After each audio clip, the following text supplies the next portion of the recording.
Need some water.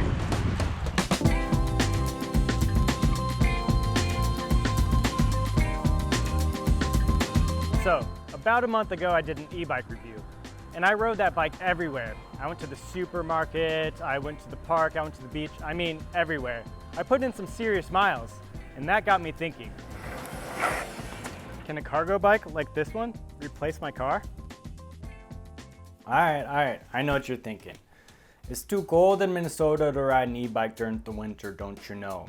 Yeah, I mean, I get it, but what if you only did it during the summer months? Say 4 to 6 months out of the year. Would it enhance your life?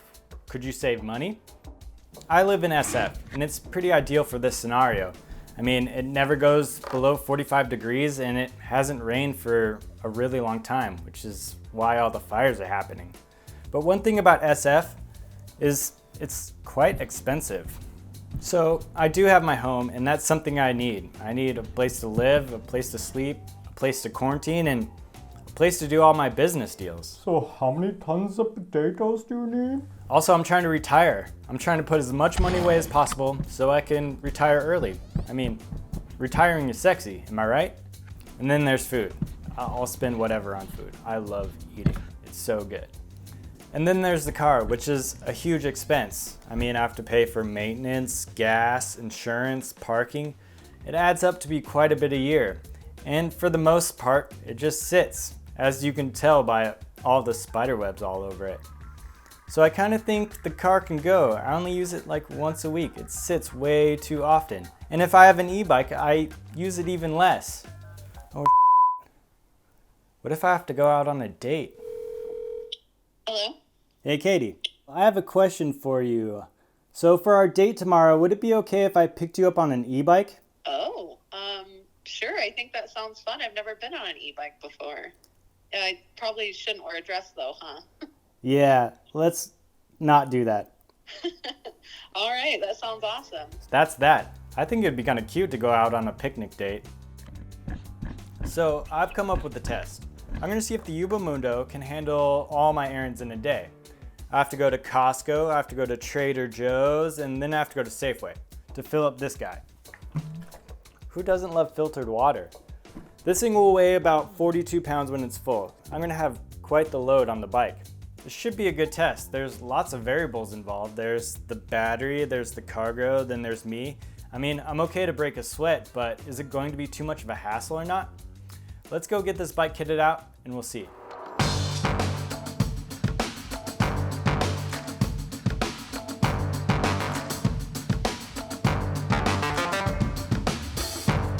Alright, let's get to the numbers.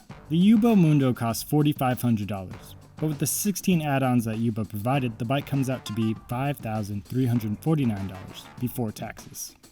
Yes, it's an investment, but just think of how expensive your car is. With all those add-ons, the bike weighs 83.4 pounds. It's 7 feet long and 26.5 inches wide at the bars. The bike can handle a payload of 550 pounds. That's you plus whatever you're carrying. The range is anywhere between 26 and 53 miles depending on assist mode, but those numbers can change dramatically depending on payload and terrain. I plan on doing my test in boost mode, which is the highest assist mode, so I do anticipate the mileage dropping dramatically. The display screen shows the time, battery levels, speed, and assist modes along with the estimated range.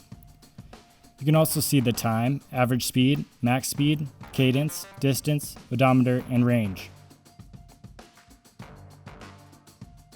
Most importantly, you can take the screen and battery off if you're in a sketchy neighborhood, or if you want to charge the battery on its own inside. Charge time is 90 minutes with a halfway discharged battery and 4 hours with a fully discharged battery.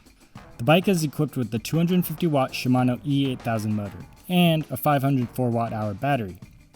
Lastly, this is a Class 1 e-bike, so it's only a pedal assist up to 20 miles an hour. I do wish it was a Class 3 though, which means pedal assist up to 28 miles an hour.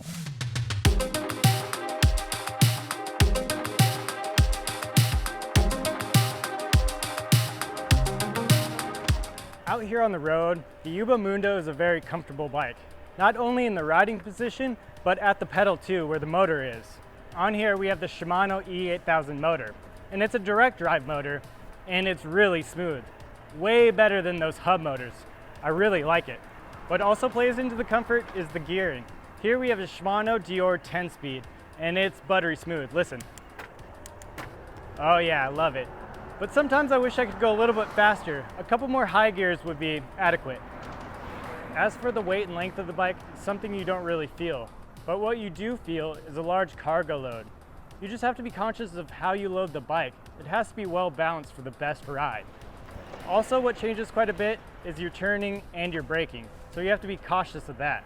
Something that is odd is going from a stop to a start with a payload. You're a bit shaky at first until you get some good forward momentum, but it takes some getting used to.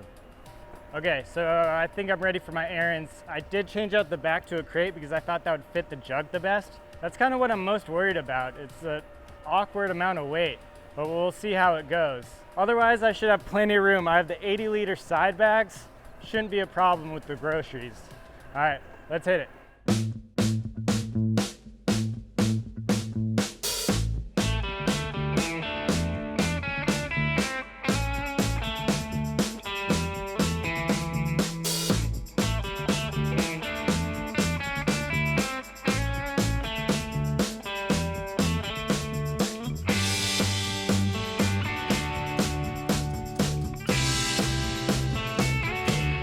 These are the best.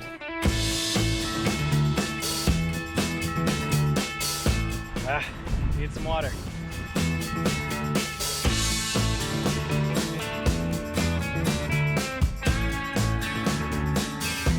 All right, I'm handling my last errand now. I gotta get this bad boy filled up.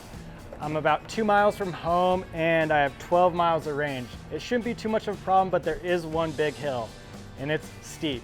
And I'm a little worried about all this weight on the back of the bike, but I'll make it. I got it.